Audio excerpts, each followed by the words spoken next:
Welcome back to my channel Shilpa vlogs. കഴിഞ്ഞ ദിവസം ഗോവയിൽ എത്തിയ കാര്യങ്ങളൊക്കെ ഞാൻ പറഞ്ഞിരുന്നു. ഇപ്പം ചെക്കിംഗ് ഒക്കെ കഴിഞ്ഞ് പുറത്തോട്ട് പോവുകയാണ്. ഇവരെ വണ്ടിയൊക്കെ എടുത്തു.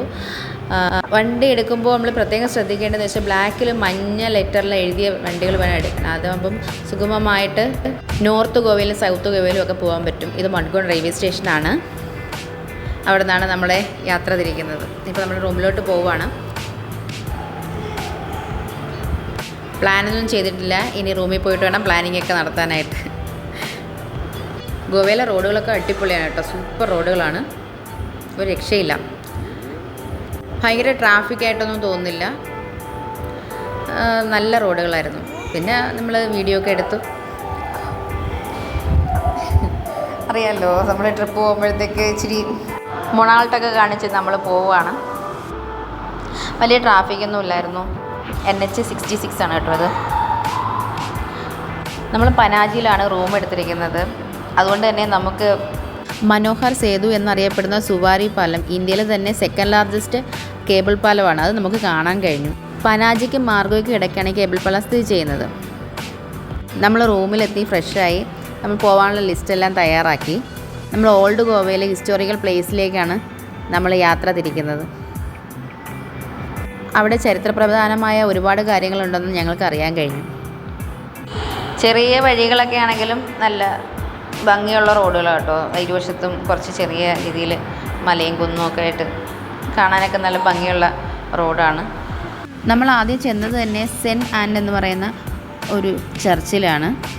ഇത് ചരിത്രപ്രധാനമായ ഒരു ചർച്ചാണ് കേട്ടോ. ഇത് ഓൾഡ് ഗോവയിലെ സന്താൻ ജില്ലയിലാണ് ഈ ചർച്ച് സ്ഥിതി ചെയ്യുന്നത്. വളരെ മനോഹരമായൊരു ചർച്ചാണ്.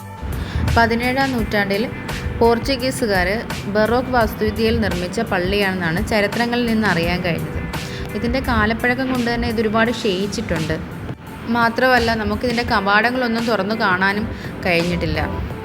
ആർക്കിയോളജിക്കൽ ഡിപ്പാർട്ട്മെൻറ്റ് ഇതിന് ദേശീയ സ്മാരകമായി പ്രഖ്യാപിച്ചിട്ടുണ്ടെങ്കിലും ഇതിന് പറയത്തക്ക പരിഗണനയൊന്നും കിട്ടിയിട്ടില്ല എന്നാണ് എനിക്ക് തോന്നുന്നത്. കാരണം ഇതിൻ്റെ അറ്റകുറ്റപ്പണികൾ ആദ്യമായിട്ട് ചെയ്തത് തന്നെ 2007 നിന്നാണ് അറിയാൻ കഴിഞ്ഞത്. അറ്റകുറ്റപ്പണികളെന്ന് പറഞ്ഞാൽ ഇതിൻ്റെ ബേസ്മെൻറ്റ് മാത്രമേ വിലപ്പെടുത്തിയിട്ടുള്ളൂ കേട്ടോ. പുരാതന കാലത്തെ ഇങ്ങനത്തെ ഓരോ സ്മാരകങ്ങൾ കാണുന്നത് തന്നെ വളരെ മനസ്സിന് വളരെ കുളിർമയുള്ള കാര്യമാണ്. നമുക്ക് അവിടെ നിന്ന് തേനീച്ചക്കൂട് കിട്ടിയായിരുന്നു. അത് അവിടെ നിന്ന് ഇളക്കിയിട്ടതാണെന്നാണ് തോന്നുന്നത്. മുകൾ ഭാഗത്തൊക്കെ ഒരുപാട് തേനീച്ചക്കൂടുകൾ കാണാൻ കഴിഞ്ഞു. പക്ഷേ അതെനിക്ക് വീഡിയോയിൽ പകർത്താൻ കഴിഞ്ഞില്ല.